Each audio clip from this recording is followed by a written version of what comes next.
আমরা polling agent নিয়োগের জন্য যে আবেদনপত্র নিয়ে আমাদের রুম থেকে বের হই, ওই সময় আমাদের ছবি তোলা হয়। আমরা আমাদের রুম থেকে বের হই, যেহেতু এটা মেয়েদের হল, আমাদের একটা প্রাইভেট স্পেস আছে, সেখানে ছবি তোলা হয় এবং সেই ছবি তুলে নিকি জামান তার প্রোফাইলে পোস্ট করেন যে আমরা শিবিরের লিফলেট বিতরণ করছি, অথচ আমাদের হাতে ছিল পোলিং এজেন্টের আবেদনপত্র।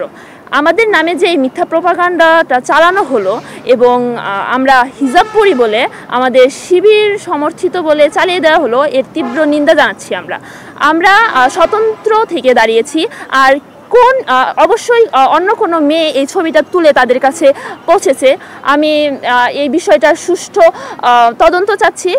নির্বাচন কমিশন যদি এটা নিয়ে সুরাহা না করে, তাহলে আমরা অ্যাকশনে যাব ইনশাআল্লাহ।